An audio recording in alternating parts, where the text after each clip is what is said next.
So tell me about your setup. How do you usually set up your studio? Well, I think that make yourself comfortable. The sort of center of my studio is usually my drawing table. That's usually the first place that I sit and work and write when I get to my studio. And it's also kind of the place that I go to throughout the day when I'm in my studio to take a break and work out ideas and stuff. So is the studio like a haven for you, more a contemplative place, or do you approach it like more of a very strict discipline? Well, it's definitely a place to work, a place to produce objects from beginning to end, which I think means that it's really a place to focus. So you said that you've also worked out of your home, and this is probably the largest studio that you've had? Yeah. The studio that I had at home for years was, it was a separate room. It was a space that was really devoted to being a studio, but it was also really domestic. It had a lot of plants in it, and it lived with 2 cats, so it was also sort of ruled by cats and their cat hair. So this definitely seems more like a sort of more neutral space, actually, being here now. Do you think it will affect the way you make your artwork? I hope so. I hope it makes me feel like I can experiment a little bit more and kind of maybe shed some habits. Just spending too much time on the internet. I would like to do that a little bit less. I hear you. I have a very sentimental attachment to these colored pencils. It's actually a set of colored pencils that I got when I was about 9. They're Barrel Prismacolors, now Sanford Prismacolors. When I got them, it was the complete set. It was every single color that they make, and over the years I've replaced each color as I've used up the pencil. So there are some originals still left in there, but mostly it's 9th or 10th or 11th generation colored pencils.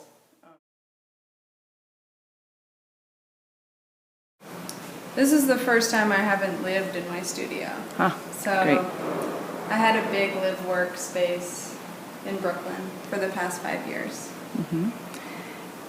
And so how do you see your relationship to a studio and having a studio? I mean, what do you see yourself doing here primarily? A lot of that is still to be determined, but what I have been doing is building. So it's a good space to produce big objects. Like this will become a mobile platform that goes outside. So I used to build things like that in an industrial building that I lived in, but I think it'll be healthier for me to sleep elsewhere.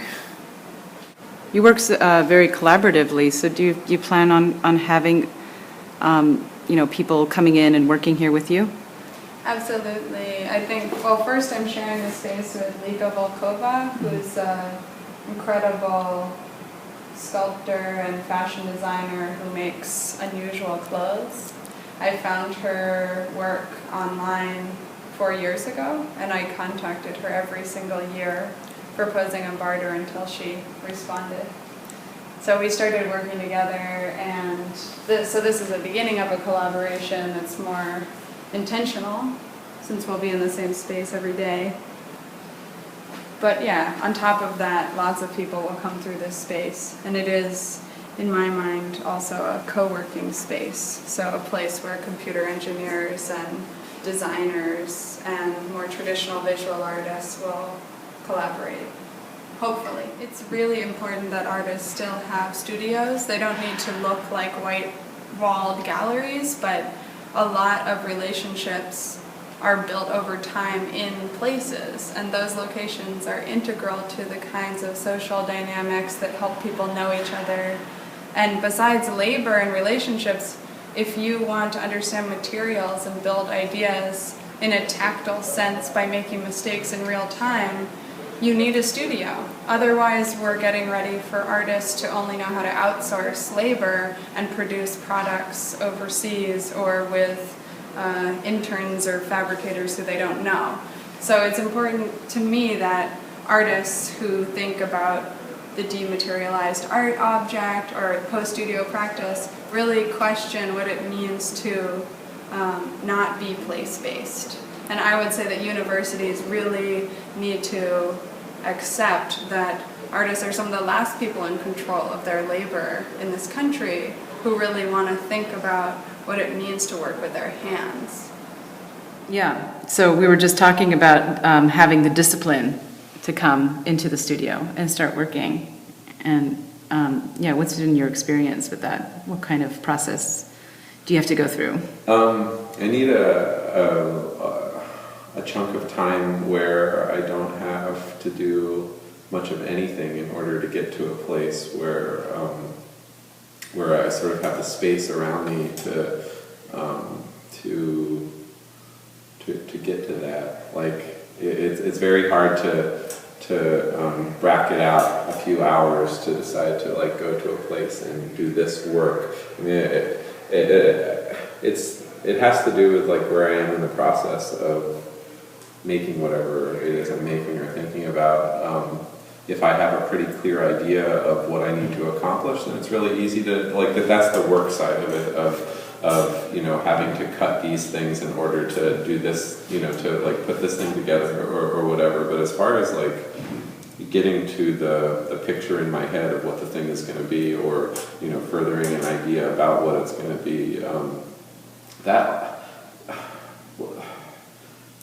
like preliminarily that comes from driving around and whatever, like not being in the city and having a few days where I'm not doing paid work or whatever, Do you ever come to the studio and just do nothing and just sit here for hours? Yeah, but I always feel anxious doing nothing in a studio. I feel like there are other places where where the anxiousness goes away and I can actually just think about stuff. And one of those places is in a vehicle. Like when I'm driving around, especially on a highway, there's enough sort of like small distractions of just having to be mindful and present about directing the car on the road, but you're also limited to being in that space and not moving away from it, and you can like change the radio station and whatnot, but because I can't get distracted by more substantial things, that's a great time for my mind to just wander. I think when I come in here or when I decide I'm going to go to the studio and do things right now, unless I'm already in it, that's a very difficult place for me to get into it. I need to go somewhere else to kind of get into it, and then I can make the studio a productive space with like that information. Mm-hmm. So you have a couple of different studios, right? Yeah. This happens to be one of them. I had because I do a lot of woodworking, so part of it is like just pragmatically a woodshop space where I can make dust, and that's not conducive to painting things, or so short of having a really fancy studio that has a woodworking area and a spray painting area separated, which I don't have. I was doing that for a little while after school in Sunset Park, and then since I moved into this space, I set up the garage of my grandmother's house in New Jersey, and that's actually been a really, really great place to work. And I think some people really need to separate out their work from their living, and I'm finding that I sort of like need them to be the same thing. Or there's a lot to be said about going somewhere to get out of your head or get into your head in a different way, but I also feel like being able to walk 10 feet to the refrigerator or my bed and not have to think about stuff like, oh, well, now I have to drive home and blah, blah, blah, or, the train's going to be 3 hours now because it's after midnight and I have to blah blah blah. I can just like wake up and go into that space and be in it. And so I actually think New York City is a really weird place to make art for that. I mean, it's such a stimulating place. It's a great place to like have food for making, but distraction-wise, I mean, I just think a little structure out in the woods would be ideal for that. Yeah, I mean, I just love it out here. It feels separated from the city. And all the mid-century, like yesterday's, tomorrow's, sci-fi sort of imaginings, the Unisphere and the World's Fair and all of that, and the geodesic dome that's the aviary, and I forget the name of it, but the terrace that looks like a spaceship, that like hotel. I mean, it's just, this is such a weird environment, and it seems so removed from Manhattan and Brooklyn. And even the rest of Queens, it's just this like no zone, and it's totally weird to be actually in a museum with the potential to just talk with the people who work here and all of that. But really, it's the environment. It's like I'm really responding to the environment around the museum and sort of like a shifting of gears that happens when I haven't gone into the zoo yet, but the geodesic dome is really cool looking. There's all the birds in it. That's like the perfect place for a bunch of birds to be. Wow, which direction is that? That's that way, right across the freeway. Oh, okay. If you walk over the footbridge there, and then. Okay. What were the benches you were telling me about? Oh well, these. They just look like they withstand World War III, and I like that. You know, it's not just a straight curve. It's like it's pushed to the forward, which just seems to like that's like the futurist mindset of progress from the manage of the 1960s.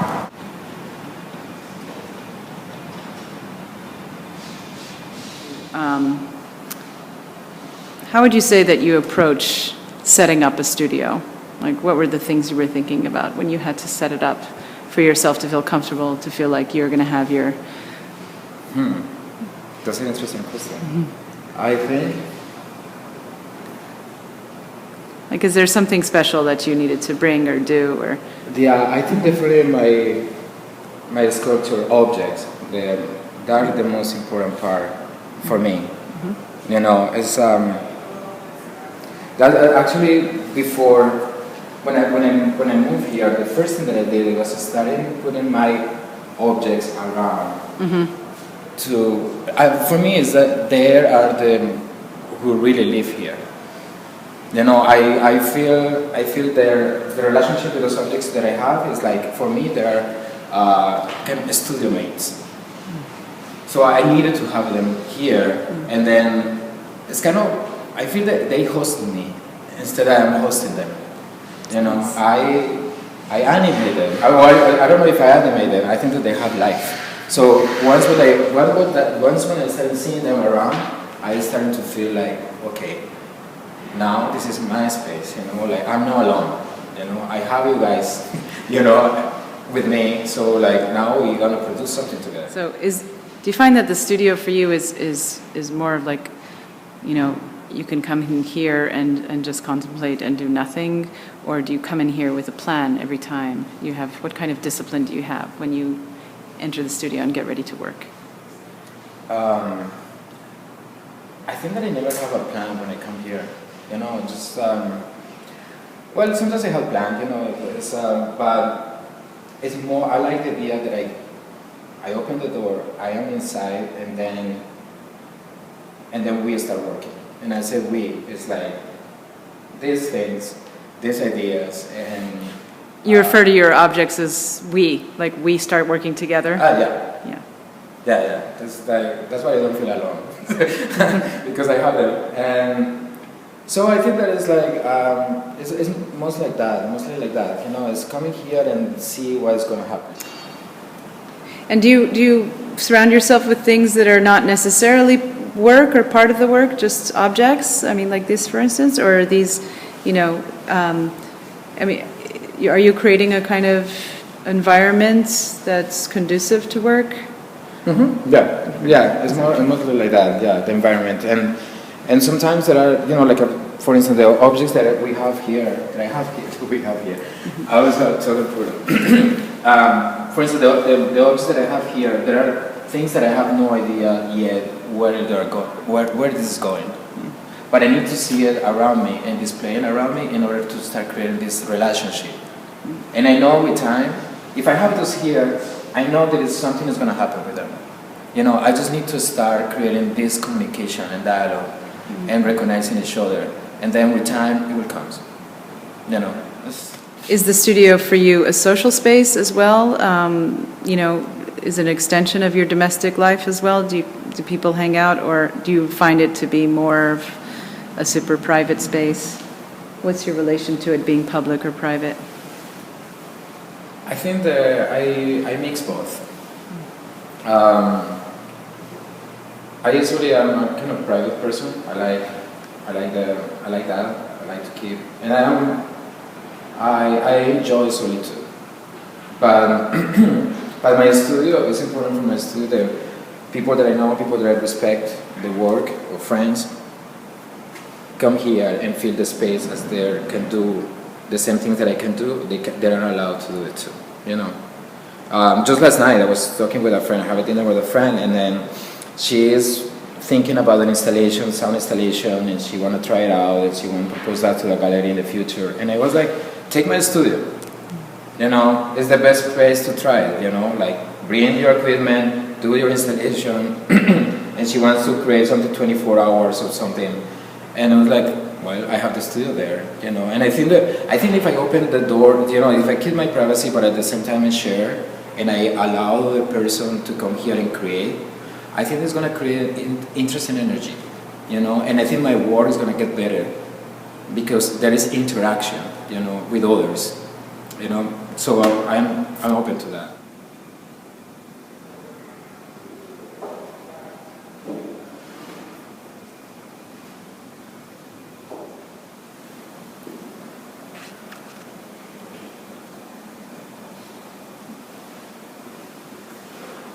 So is this the first time you guys have actually had a studio together?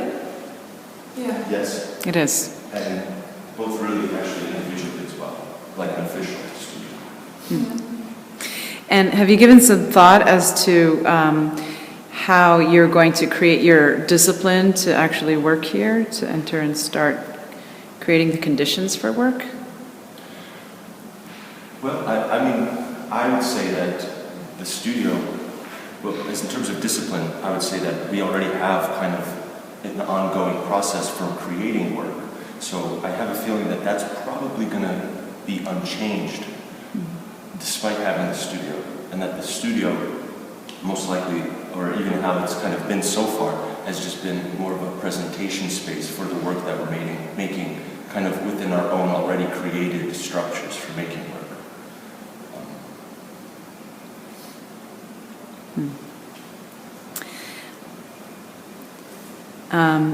Do you find that this is the kind of space, though, that might engender new work just because of its circumstances, or not necessarily?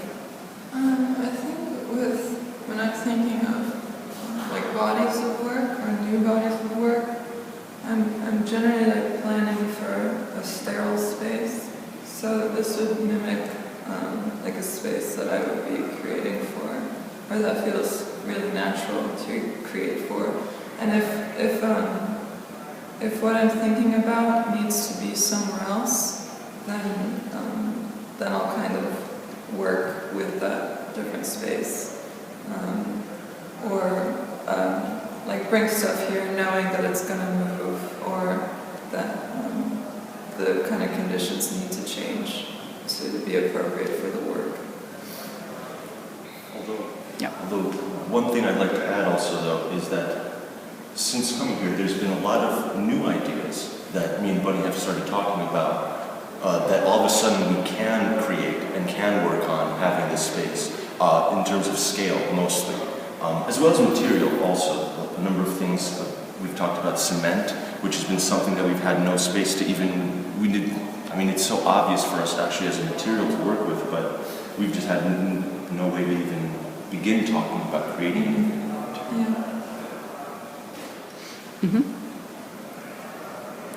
And what would you say this setup is about? Well, this is actually just a little workspace that I have. We have a whole bunch of soaps here, and I've been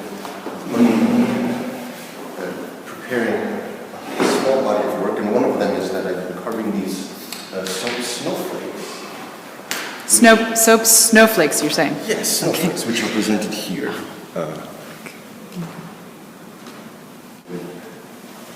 Currently, in the process of being fabricated, are also. Can I just hold one? Because they're really delicate. Yeah, holding them is a good idea. So they're super delicate. And if you could see transparent a little bit. Yeah, incredible. So what's going to go with these snowflakes, which I think we're planning to have about 10, is steel morphine pills and porcelain paper cranes. And that's going to be part of a body of work about Prison Break, which is my favorite show and one of Filip's favorite shows. And kind of honoring the relationship between Michael Schofield and his brother Link and their process of breaking out of Fox River Penitentiary.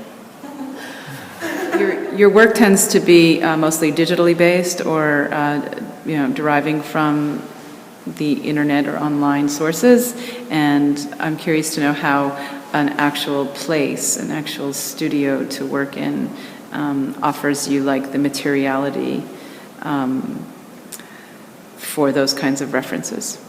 Yeah, I mean, it's really important because a lot of the way that we research and start making sketches and things happen on the computer and are finally executed online as well. But we do a lot of like real life works, real life sculpture, and it's been difficult like in the past few years when we just have like single studio apartments or like one room to kind of work in, so we're getting things like shipped to us, so we're working like in one room, and it gets really crowded really fast.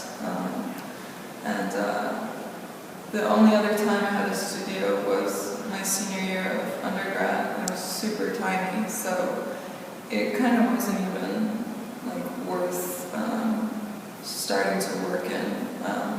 It felt like I had the same restrictions that I already had, so I continued to work digitally, or kind of keep that emphasis on computer-based works. So now, like having a space that feels like a gallery, it feels like we can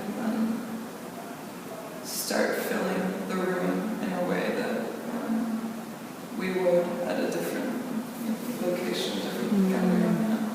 Interesting. So in a way, I mean, you basically can use this space as a gallery, as you were saying. Yeah. Yeah. That's really interesting. More like in bodies of work rather than individual pieces, which is how I tend to think, and I think how Filip tends to think. Like we think like. I'd say collaboratively, definitely. Yeah, collaboratively. It's less so about creating single works together, but in terms of creating groups of works, or larger projects. More so collaborative.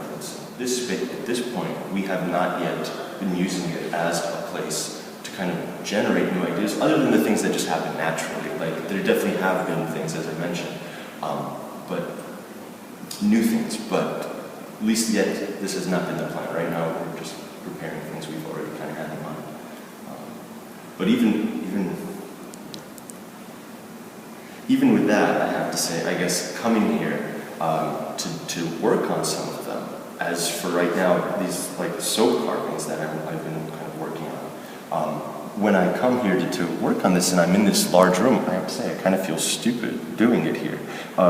Or just being in a museum in this like big empty kind of room with this huge echo, and I'm just doing this little small delicate process that it just feels really silly to kind of be even doing here. in my computer chair at my computer desk, blasting music, and that feels a little more comfortable. I say I don't feel as stupid doing it at home and then bringing it here as I do actually working on it here. And maybe that's just because I'm not used to it, but at least at this point, that's how it feels. So it's bringing a kind of little slice of a domestic territory here to... That's the next attempt. Yes.